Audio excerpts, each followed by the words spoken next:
Is it working? Yep. Hello, everybody. So I'm Paul from Mozilla. I've been working on the Web Audio API for 9 years, give or take, and spoken at many Web Audio API conferences. So I rushed to prepare a talk, so I don't think I have very philosophical or inspirational keynote type thing to say. However, I am pretty good at talking about performance and reasoning about performance. So that's what you're going to hear today. Talk is called We Need to Go Faster, because we always need to go faster. Because going faster means you can do a lot more with same computer, for example, or cheap devices, etc. So I think that's important. And now we are at a stage where we can start considering those problems. And as we saw yesterday during a few talks, there is information missing in the greater Web Audio API community about all of this. So I don't do my yearly This Year in Web Audio today. I'm going to talk about exactly one API that is new. But all the rest is going to be higher level topics and some demos of tools that we have. It was rushed, so I wanted to go with a very philosophical title, doing more with less, the Zen of high performance real-time programming. Didn't feel right. Or 27 weird tricks to improve your audio code. The 19th will surprise you.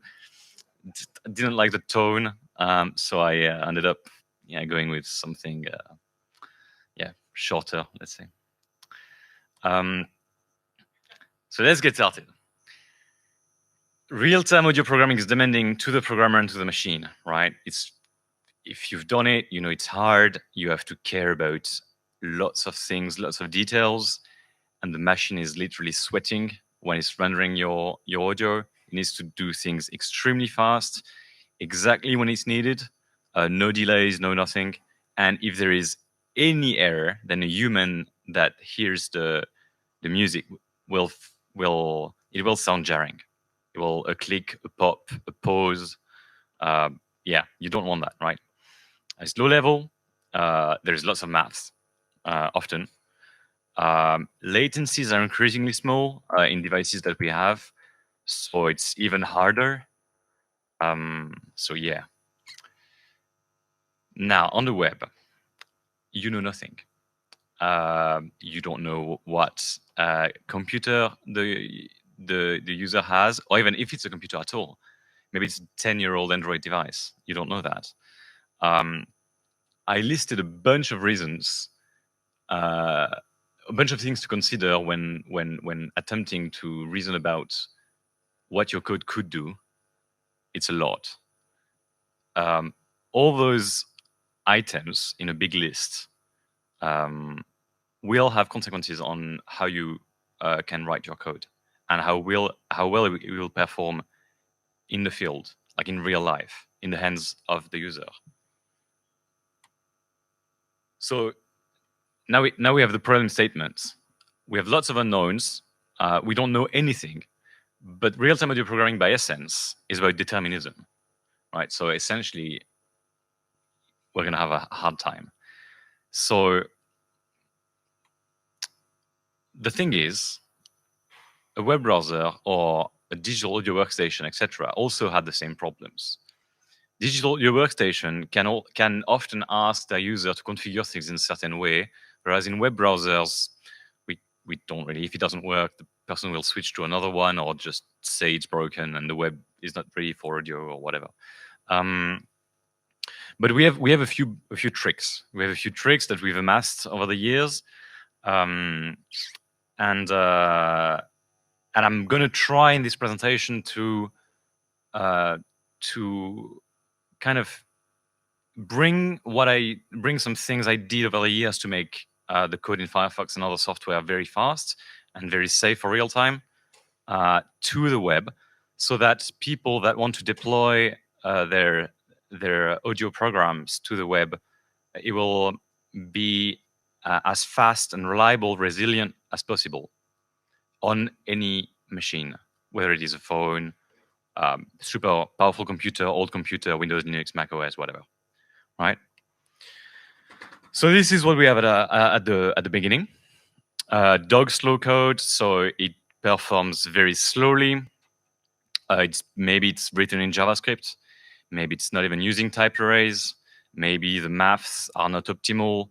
Maybe it's not using a bunch of short tricks. And then this is what we'll have in hand. It's very fast. You can see there is motion blur because it's moving very fast. It's already arrived. It's already arrived to you because it's finished. Did the deadline already. That's fine. So that's the end, right? That's the end result. And now I've got 27 slides to teach a few things, right? So we have 4 items today.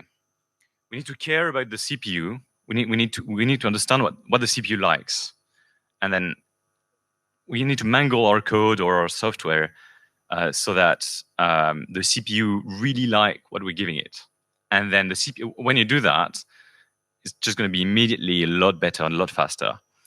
Then we don't want to forget the memory. So the memory subsystem is the cause of most of your problems. If you don't treat it with respect, it will make your life horrible. And then our good friend, the scheduler, is essentially the central backbone of a well-performing real-time application, right? You really want to work with the scheduler to make all your real-time deadlines so that it sounds perfect, low latency, no pops, no clicks, no nothing. In the end, we like all those parts of a computer, but we will always verify that things are the way we think they are. Because it's one thing to make optimization, but it's useless if you haven't verified that it actually makes things faster or better. So in the end, yeah, I will show how to verify all of this. But let's start with CPU. So CPUs today are extremely, extremely, extremely complex, right? So there is only one thing that can tell you that always work. If you don't do something, it's going to be faster. Like if you thought you had to do something for your algorithm, but it turns out you don't, well, that's the best optimization you can do, right? That's like extremely fast reduction in CPU usage. I've got a bunch of keywords at the bottom of the slides. That's what modern CPU do. So some people say, for example, when you write in C, it's like what the CPU sees. Well, not at all. That's a complete lie. The CPU will see your assembly code and completely rigid it behind the scene and execute it. And yeah, it's going to have widely different performance characteristics depending on various things. So we can't reason only with assembly. We need to measure, right? Except if you are one of those CPU guru that exactly understand how microcode works inside the CPU, etc. But I don't think anybody here, including me, knows about that. So now, if there is one slide that you remember in this talk, is if you do DSP, use WebAssembly. And I know that some people yesterday found conflicting results, right? But the rest of the talk will explain why. Now there is 2 parts.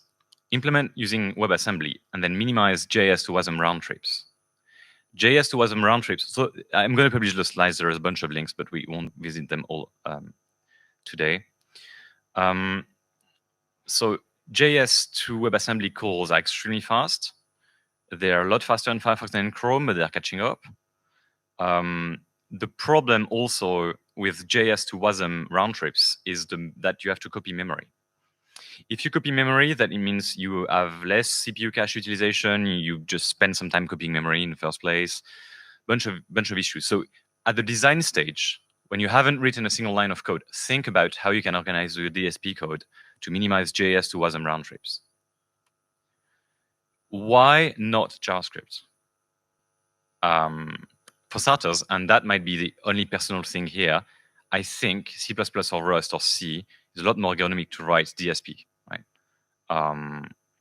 Typing the code is simpler, it's typed. I like it better. Now there is lots and lots of free software or libraries you can copy paste, right? With a good license. Not so much in JavaScript from my experience. It exists, but lots of it is in C++. No risk of garbage collection at all, which is the bane of our existence as real-time audio programmers. You have a really tight control on memory layout, and we will see that later. It really is faster. I know we had also conflicting results yesterday, but we can try to measure and see what's going on, and we can chat with the people that had talks yesterday. We can chat to try to optimize. Now, WASM, you will compile it using GCC or LLVM or that kind of thing. Optimizing compilers are magic, makes everything faster. The only way to do SIMD programming, which is to compute multiple values at once, is in WASM. It used to be that you would be able to do same SIMD.js, but that's not available anymore. It was only in Firefox, and we unshipped it when we shipped WASM SIMD. For audio in particular, it's ahead of time compilation and not just in time, which means that before the person, your user, press play or start or whatever on your demo, you can compile everything in one go, and you will not have a single performance problem or recompilation during the lifetime of your app, which means it's extremely predictable in terms of performance. And also, not only it's ahead of time compilation, but the difference between Firefox, Chrome, and Safari when it comes to WASM, pure WASM execution, is very, very small. I think we're still leading a bit on most benchmark, but really it is not a big difference. Whereas in JavaScript, depending on the direction of the wind and the season and which version of the browser you have, and if it's happy or sad, you will have very different benchmark results depending on the web browser. And regression do happen. So if you have an app that works great in Chrome 90, maybe it's going to work slower in Chrome 100, give or take. I mean, it could be any version, because regression do happen.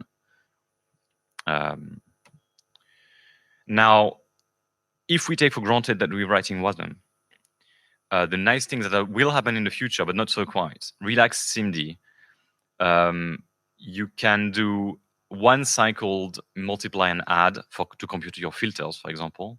For DSP people, that's quite good. That's available in Firefox, I think, but not enabled by default, and it's the only browser that implements it.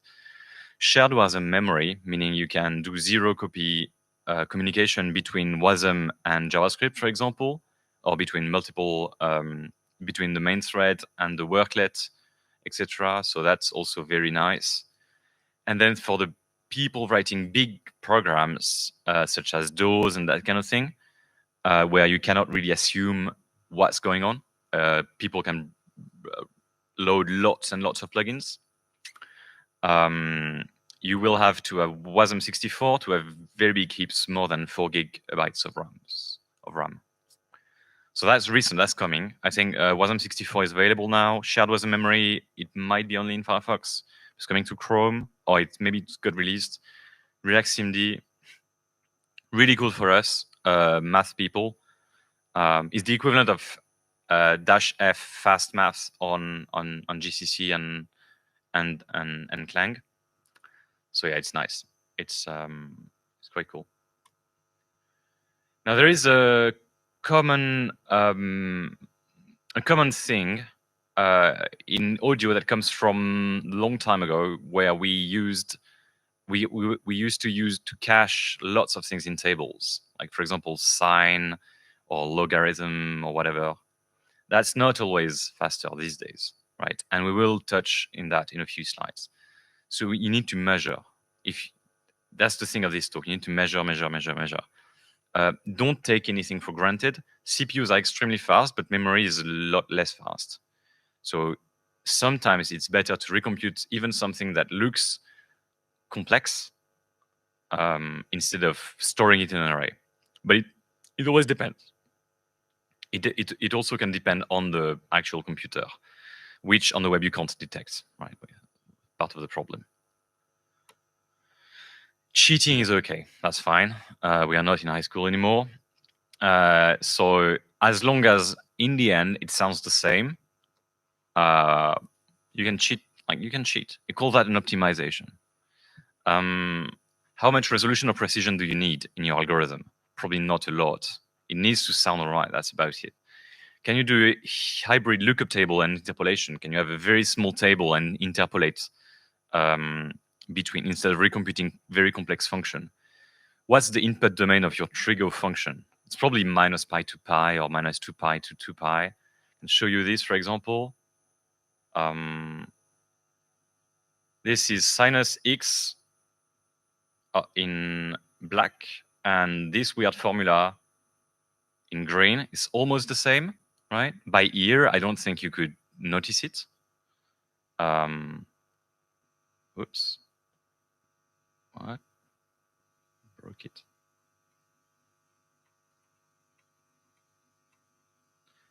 But the second one is 3.2 times faster. That's the thing, right? But nobody notices. And there is even better approximation, right? But the thing is, this function only works in this domain, right? Which is the only thing you need for an oscillator, because you've wrapped your phase. Once it goes more than 1 pi, then you don't care. And yeah, dirty trick, but 3 times faster. If you're doing additive synthesis by oscillator, well, that's going to pile up. So yeah, just cheat. It's fine. Nobody will look. People will look at how much CPU you use. All right, now the memory. I think this is the most important and underrated thing. And this makes all the difference in the world, especially with DSP. So memory access dominates. They always dominate. They start to not dominate when you've paid a lot of attention to it. So now we're going to talk about scale. Fetching a single byte of memory is approximately 400 additions on a modern chip, right? So let's say like Core i7 or Apple M1, whatever. So 400. Can you imagine what you can do with 400 addition or multiplication or subtraction, any of those? You cannot fetch 1 byte. If you fetch 1 byte, it's going to fetch either 64 bytes or 128 bytes, but it's going to be aligned in memory, right? And it's going to go in the cache, right? So if you fetch 1 byte of memory for free, you have the 63 bytes that are after this byte, right? It's already being paid for. So that's the absolutely critical point. So if you touch an array, you have for free the 63 more items, or 127 on more recent Apple Silicon-based things and iPhones and iPads, etc. This is all the same architecture. Now, to put things in perspective, this is a big moment.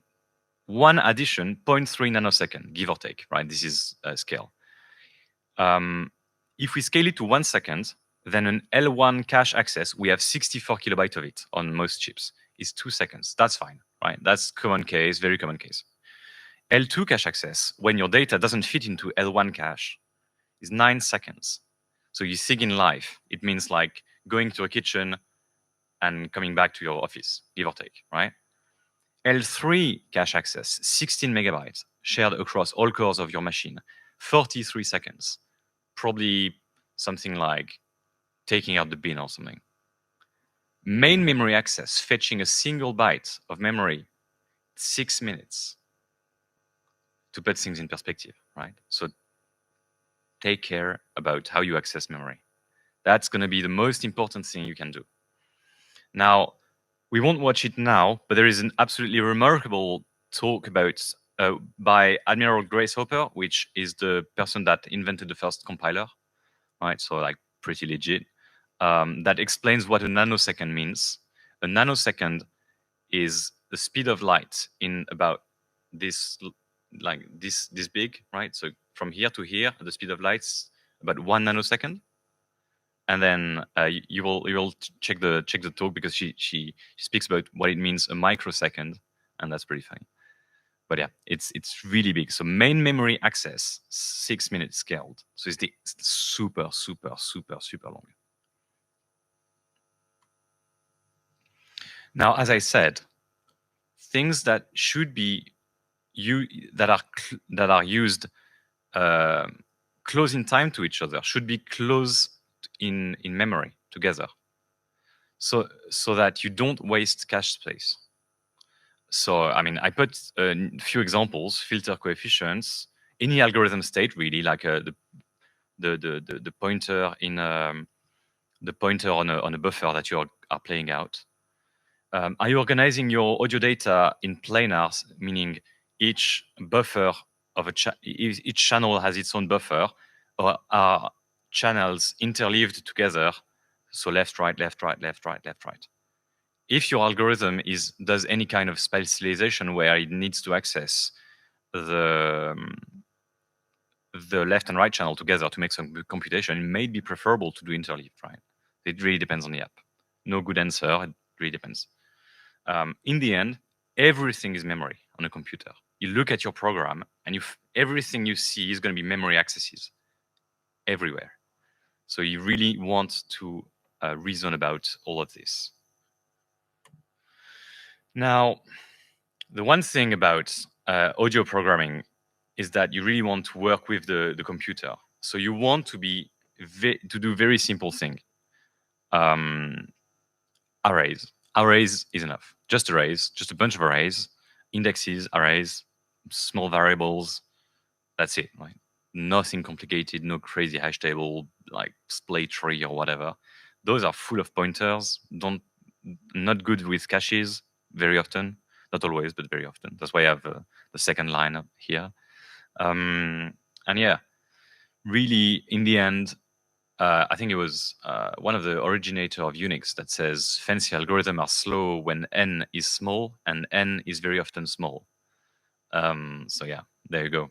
In the WebAudio API, yeah, we are working on small buffers because our latencies are very small, and so you go super fast. You take your for loop and you blast through the array, computing your thing. It's over. You don't need to go fancy. Reduce working set size. So the working set size for a particular algorithm is going to be the number of bytes of memory it takes to be computed. As I said, the caches are very small. The L1 cache, the fastest, is 64 kilobytes usually. You've noticed that the faster the cache is, the smaller they are, right? So if you want to be really fast, you can try to make it fit into the 64 kilobytes. And when you start measuring, you see there are performance cliffs each time you go through the cache size. And you can measure that. It's absolutely trivial to do with a simple C program. You run it, and you see immediately when you graph, you can determine the size of the caches. In WASM, because you're writing C or Rust or C++, you have extremely tight control on what type you can use.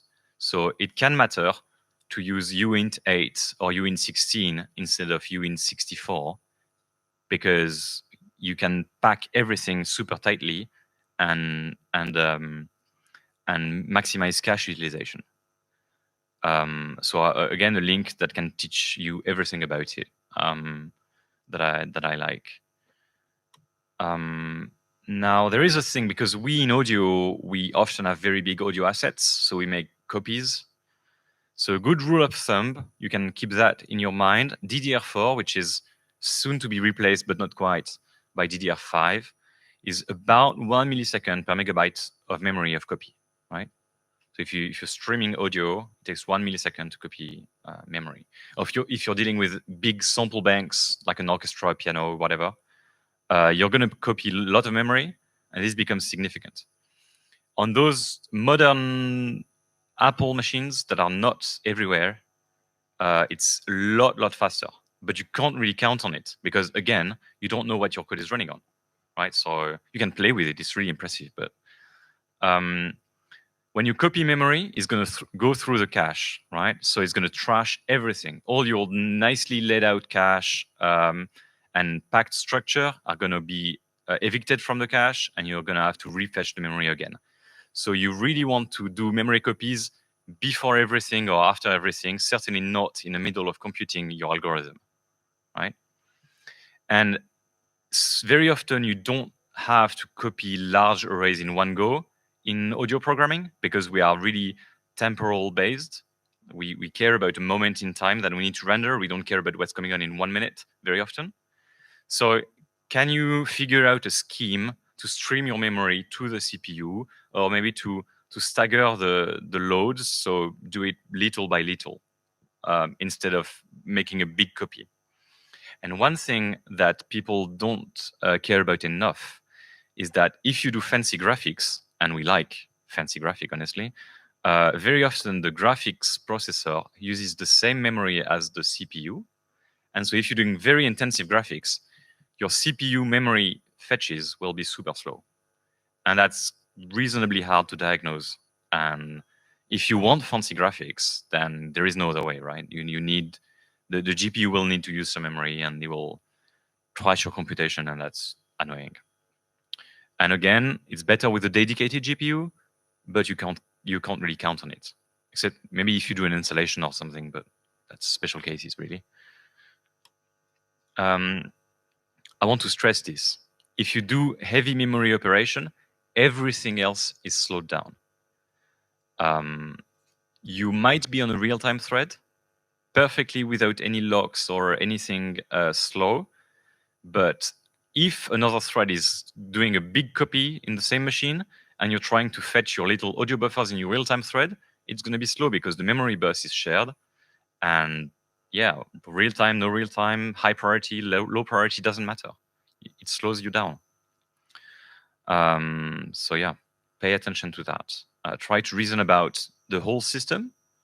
And if you, for example, if you disable the graphics and it's super fast in audio rendering, you re-enable the graphics, it's super slow. You know why? Maybe you can change things, don't do things at the same time, etc.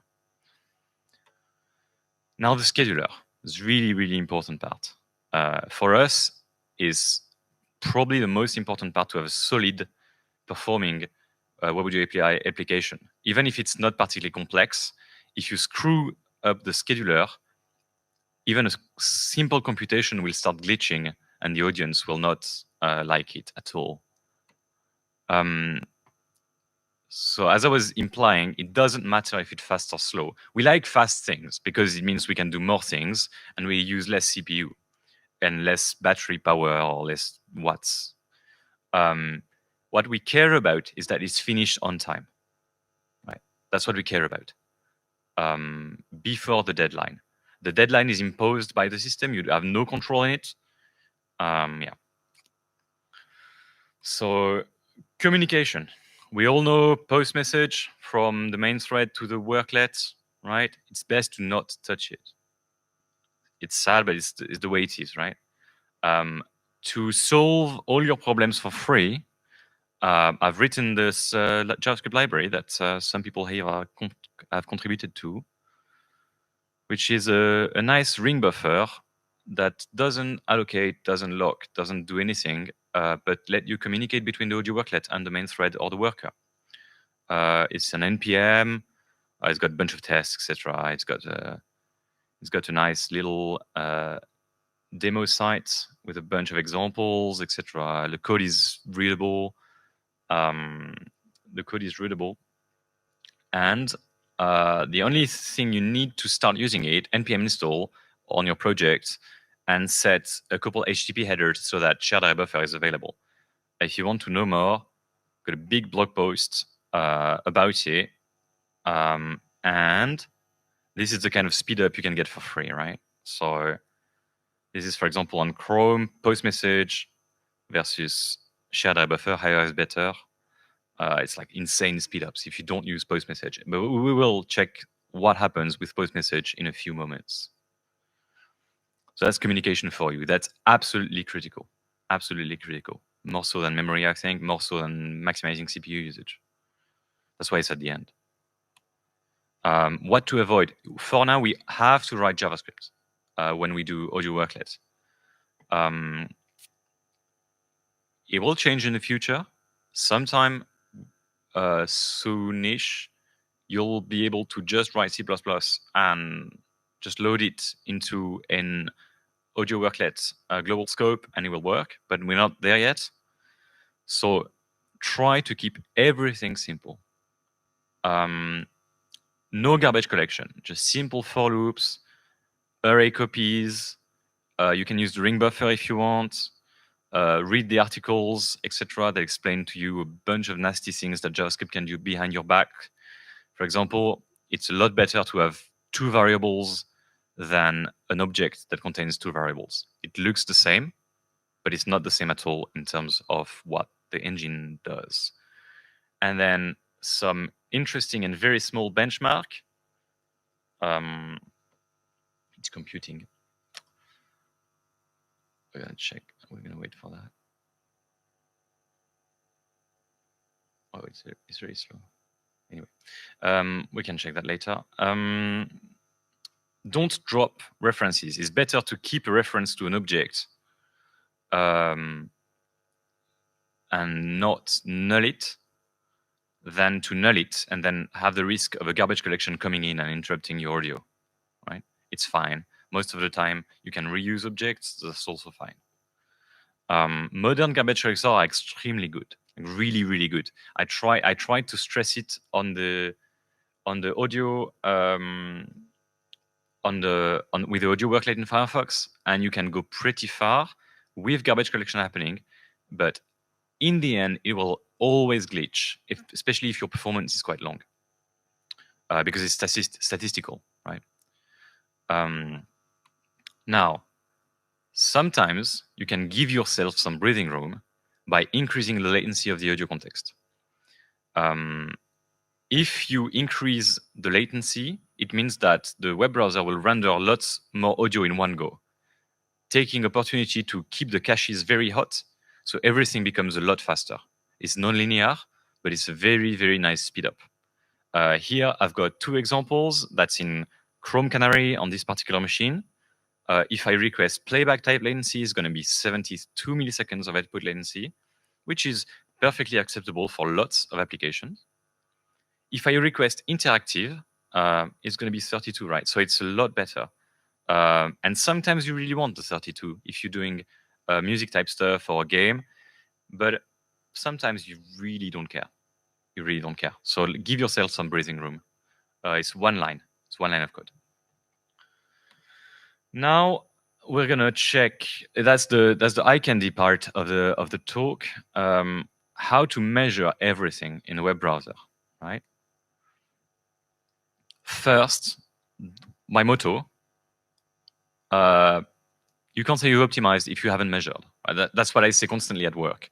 Say people, I've optimized this function. Say, okay, show me the benchmark. Show me the profile. Do you have a profile URL? Do you have a micro benchmark? What does the micro benchmark look like? Is it reasonable? Does it look like something you would do in real life? As we hinted at earlier, modern systems are way, way too complex to reason about them in isolation, right? Some simple algorithm you can check, you can see that clearly it's going to be faster, but that's the exception and not really the common case. Turns out measuring is extremely easy. It's extremely easy, right? So stop guessing and start measuring. So we're gonna do a little demo now. We're gonna measure a number of things.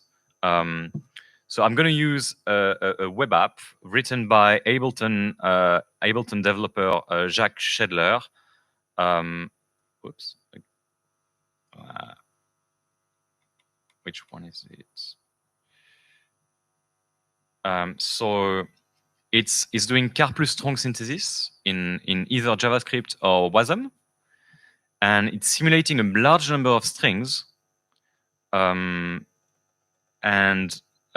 trying to load the machine enough until it starts glitching, right? So we can check, we have 100 strings simulated per worklet. We're going to use the message port, and we're going to start by using JavaScript as the language in which the DSP is implemented. We're going to start the audio. We're going to pick like, I don't know, 400 strings or something. See, it starts glitching already. You can reduce.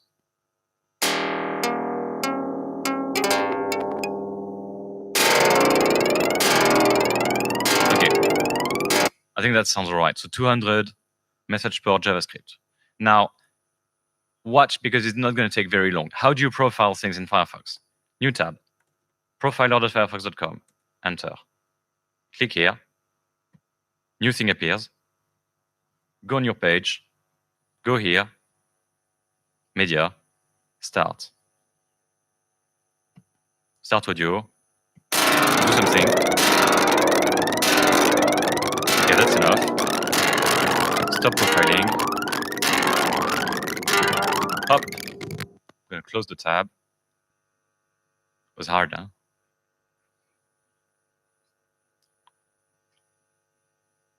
Lots of things happening in audio, that's why it's taking a bit of time to.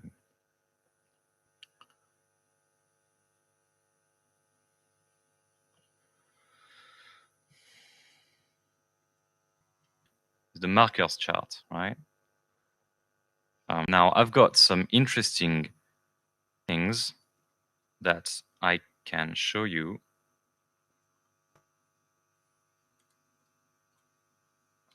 Get my slides again. I've got this nice little Firefox add-on that can help you making sense of it. So to install it, you go to the slide, you go to the URL, you just click on the latest version. I'm gonna do it live. Up, you install it like this, add. So now I've got the extension, and it shows you exactly how long each callback took here. And we see every, I don't know how many callbacks, we have one that is extremely expensive and is very periodic. What's going on? What's going on in this particular app is that we are using post message every now and then to send back some state to the main thread. And that's blowing our performance. See, the algorithm is pretty well optimized here, but once we do weird things with communication, we blow the budget and we can't render anymore, it glitches, right? So we can stop that. We can start again, trying to profile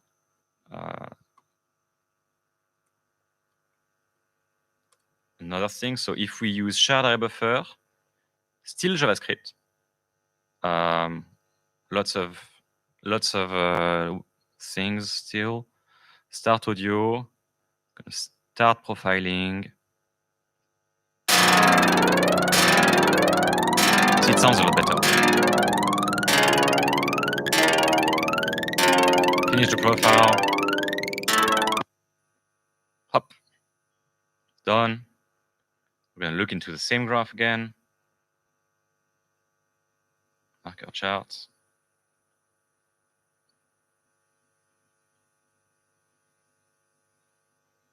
Oh, look at that.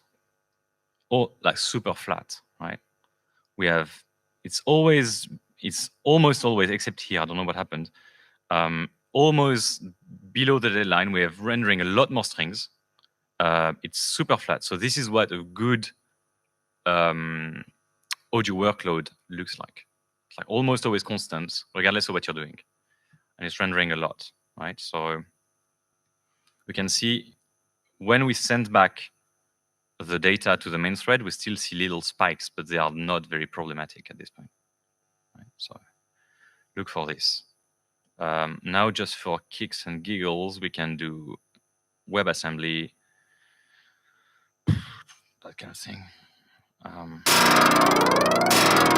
That's like almost 4 times the number of strings. I think this MacBook goes at 3000, it doesn't glitch. So yeah.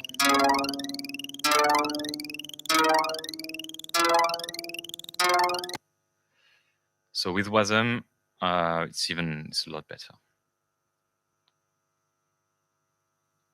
That's a very simple algorithm, by the way. It's it's open source. You just go on the page, you can read it. Look at what tricks Jack employed, but like nothing really complicated. Marker chart, native audio callback. Zoom in a bit. My extension. Oh. See, it's so low that only the communication spikes, and we have 4 times the number of strings. It's still way under budget.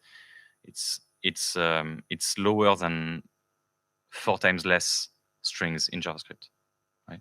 Because it is well-written code by an Ableton person that does DSP all day, so they know what they're doing. And yeah, this will never glitch, right? It's impossible. So this is into what, for example, Firefox is doing. You can also click into the other lanes here and zoom into it. You have every little part of the rendering here. So, for example, we had questions about how fast it takes JavaScript to WASM call and to go back to JS. Well, you can check here. If you have this is what calls the JavaScript function, and this is what the WASM executing, right? So you can measure precisely what is your overhead. And this goes down to nanoseconds, right? Nanosecond precision. So you can really, really be precise about what you're doing and go far. And then you can look into what Firefox is doing. So we have everything there. What's really neat as well is that you have GC interrupts. So anytime the GC kicked in, you can know it from the real-time thread. So you can really know you nailed your architecture if you don't even see this line called GC interrupt. Right? If it doesn't exist, you have no GC, it's fine. It will never block your thread. So yeah, that's pretty nice. And then similarly, if you want to check what the main thread is doing, because you want to do graphics, as we always often do with audio, you can really drill into your JavaScript code on the main thread and see what is expensive, etc. And you've got all the JavaScript stack frame, see what's expensive, and make things really, really fast. So please, you've seen how easy it is to install and run. You can also upload a profile, send it to a colleague or to me. If you have a workload that doesn't behave properly, shoot me an email. Upload local profile, and it's compressing it. You can choose what we want. You all know we are big on privacy at Mozilla, so you can pick and choose exactly what you want to include in the profile. And then you can either download as a zip or tar gzip, or upload. If you upload, you directly get a nice short URL that you can immediately share with a colleague, and it will you can. I mean, that's the power of the web, right? URL, you send something, there you go. Yeah. So, and works on any version of Firefox. You can also load in this very nice web app Chrome traces if you want to be able to compare and upload, etc. Use the link system. Back to the slides. So again, yeah, long blog post about all this with details, extension, whatever. So when you are, I'm going to skip this, but when you are reasoning about optimization, you want to read this blog post. Well, it's just a gist on GitHub by my colleague Marcus that explains to you what it means to reduce percentage when computers. If there is some little maths, it's non-intuitive, but when you get it, you get it. It's not long. But for example, when you say, "Oh, I've optimized this by 20%," you've probably optimized it by a lot more than 20%. Because the maths between reduction are slightly counterintuitive. But this hopefully explains. Otherwise, I can also explain. So make sure when you optimize. And lastly, the one API I'm going to talk about, which is very related to what we did today, the AudioRenderCapacity API, which is soon to be shipped in Chrome and soon in Firefox as well. So you can measure the performance of an audio context rendering while it's running, and know how much dropouts you did. And if there was dropouts, you can scale down your processing immediately so that you can, for example, adapt to a less expensive reverb if you're on a phone, for example. Or you notice that the computer is idle, so you can use like super nice virtual analog filters or whatnot. It can go both ways. So as always, it's in the spec. So look at it. It's really quite straightforward. It could have been simpler, but we didn't want to leak too much info about the machine of the user. So there is some provision for privacy. But yeah, you will check. It's really quite straightforward to use. Please use it. So that users that have cheap phone or very expensive phones or desktop, laptops, etc., have the best experience possible. And the best experience is always to not glitch. Very often, your super fancy convolution reverb doesn't add that much to the experience compared to not glitching. And that's it. That's it for today. I hope it was not too rushed for you. I had a couple days to prepare, so that's it. And yeah, I don't know if we have a few minutes or.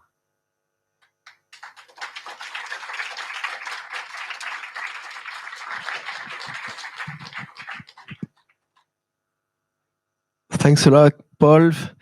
Do we have any question? Yes. Okay. Thank you. Yeah, I had one question.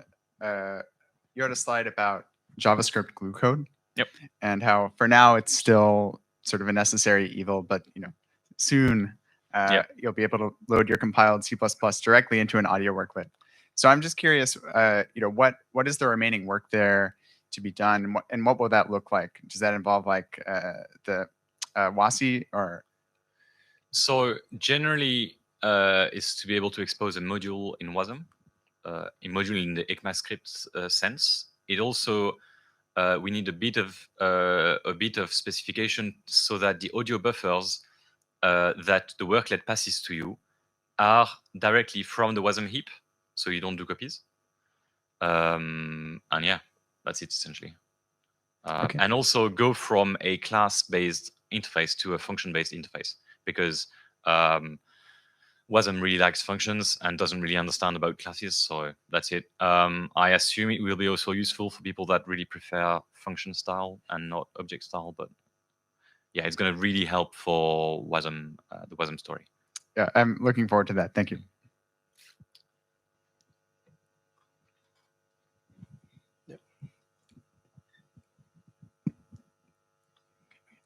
I was wondering how much processing power and memory does the profiler takes when it's running? Well, we can check because it's a profiler. Okay, so let's say we go here. And auto tracer here, right? So, and this another one here 4 times. So out of 14,000 record, like a stack unwinding, we picked up, give or take, how many? 12, like 13 times. So it's all right. Like all that to say, yeah, it's fine. We have grand plans to make it almost undetectable. My colleagues work on that. I help sometimes on the profiler, but it's not my main thing at Mozilla.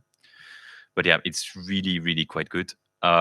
If you really want to have even less overhead, you can decide to not collect stack traces, but only collect markers. And the markers are really what we want as real-time audio programmers. Markers, I made them completely free by using some log-free techniques inside Firefox. So that doesn't really have any overhead, especially with any meaningful audio workload. So there is an option. So if you go to the advanced settings here, you can tweak exactly what you record, and you can reduce your overhead or increase it if you want. If you want more info. So, yeah. Contributions to this conference over the years, I have the impression you're diving more and more into the low-level details, which eventually certainly has interesting results in terms of performance. I just worry a little bit about you. Will you dive up? Yeah. So at a certain point, and we're going to touch on that tomorrow. It was my originally scheduled talk for tomorrow morning, but I had to rush that instead. Tomorrow, I'm going to remove my Mozilla hat and put my W3C editor hat and talk about what's coming up in a spec. And you will see that not everything is about the worklet.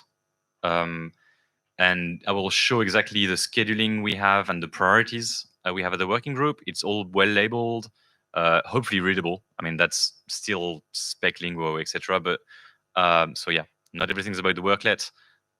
But the thing is, we are trying to finish the worklet and to bring some relief to all the people that really need very high performance to bring products to market. We have some DAOs now online, which wasn't possible before. So because we have catered so long for non-advanced people, now we are taking some time to do it. And then we will circle back again and again and again, as always in software. I do have a question. Yep. Okay, so if I'm going to develop some audio software, I'm not going really at such a low level because I'm going to use a higher level language and maybe compile it to WASM. So the only way I can have some kind of control is by checking the types and the arrays where I'm going to store my objects, right? Or is it useless to think like that at this level of development? No, you have to think about it from the get-go. Okay. Think about making everything small. Okay. And the other thing is that if for some part of my development I'm using the standard audio nodes that have the C++ code in the browser, then in that case, would making hybrid development sometimes with custom WASM AudioWorklet code and sometimes relying on predefined nodes. Do you recommend this or? Yeah. I mean, it's always a trade-off between using a library and writing everything yourself. And maybe the person that has written the library that you're using is really good. Okay. And my last question is that it is related to my students' work.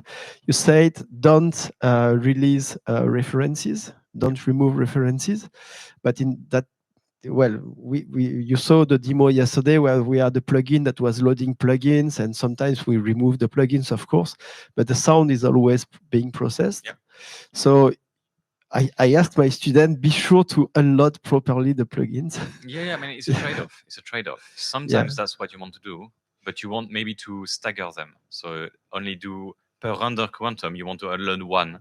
Okay. So that like you don't unload like 15 of them because you are at the risk of making a glitch. Right? So that means that when we change presets, you know, that when we remove... When you change preset, what you can do is duck the sound, remove everything, and then ramp up again. Okay, right? That's so, a good... It's a technique that's used in commercial products. That's a good advice. Listen, students. And a last comment that maybe is not related, but it's related to Norbert's comment, is that I presented a proposal we've been developing with several people about a web audio plugin standard called Web Audio Module. So yesterday you heard about this term, and you could see maybe the demo by my students. And some of the commercial DAOs are using such plugins and so on. And I presented that at the web conference in last April during the developer track. And it was the W3C developer track. And the chairs told me, do you need help to make this a real application standard and not a browser low-level standard? And I thought that the W3C was just interested by protocols and low-level APIs and such things. But apparently, what I understood is that since they started to work on autonomous vehicles, protocols and applications and so on, they had to standardize things at a higher level. So Dominique Azelmassieu from W3C asked me if we would need some help for trying to write a real specification for higher level, application level standard. The only thing, Paul, is that we don't have the manpower to do this right now, and the people in the group are contributing, you know, on their free time.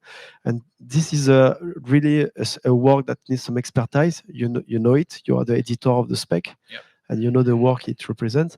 But yes, apparently, Norbert, the W3C is trying to develop this.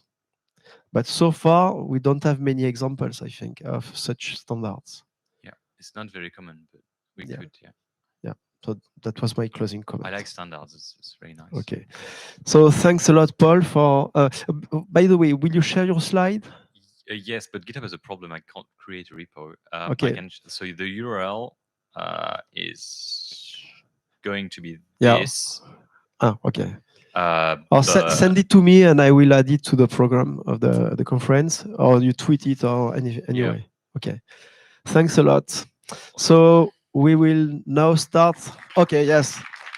We can applaud. Thank you all for this wonderful keynote. To my students, lots of interesting information there too.